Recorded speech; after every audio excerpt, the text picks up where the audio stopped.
The unfortunate reality that we are facing now in America is that it is incumbent upon attorney generals to stand up and protect Americans from their president. Because time and time again, this president is acting unlawfully in violation of the Constitution. I don't derive my citizenship from my parents.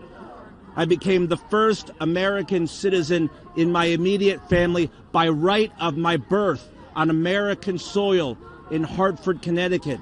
The 14th Amendment establishes who we are, that this is the soul of our country. I think the historical record is much stronger in favor of President Trump's executive order than the 3 or 4 justices that commented about the merits were willing to accept. So we survived until the 1960s without universal injunctions. That's exactly correct. And in fact, those are very limited, very rare, even in the 1960s. It really exploded in 2007 in our cert petition in Summers against Earth Island Institute. We pointed out that the Ninth Circuit had started doing this in a whole bunch of cases involving environmental claims. Let's assume that it's commonality because, they only target one portion of the order, right?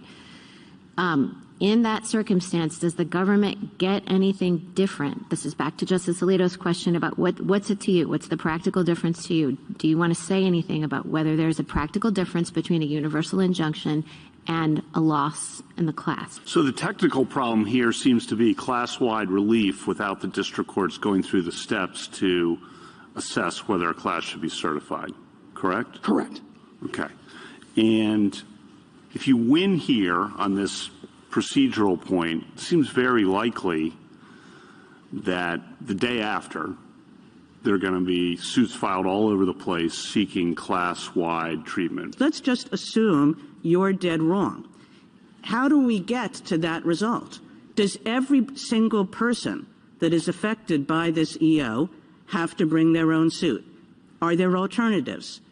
How long does it take? And let me just turn your attention to one other thing, because the real concern, I think, is that your argument seems to turn our justice system, in my view at least, into a catch-me-if-you-can kind of regime from the standpoint of the executive, where everybody has to have a lawyer and file a lawsuit in order for the government to stop violating people's rights. State lines. And then the last point is, we've never in this country's history since the Civil War had your citizenship turn on when you cross state lines. So we don't have answers to these workability questions, not just because it wasn't presented in the district court, not just because it's 2 sentences in an emergency application, but because for over a century, executive practice has been uniformly to the contrary, building on this court's decision in Wong Kim Ark. So we genuinely don't know how this could possibly work on the ground. Shouldn't we grant cert before judgment on that issue?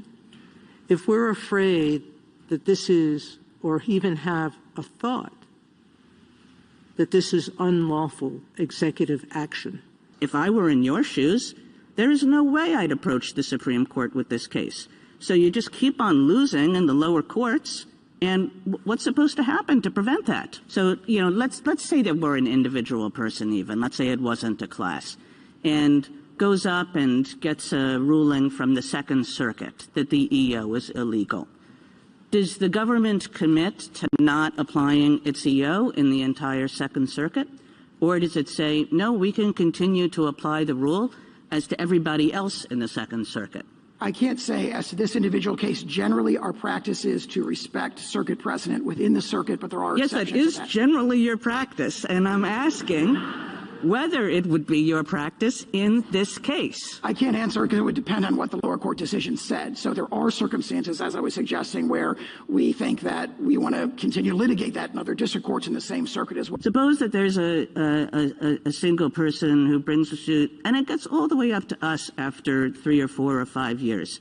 And we say, we really do agree with those 4 precedents that Justice Sotomayor started with, and your EO is illegal.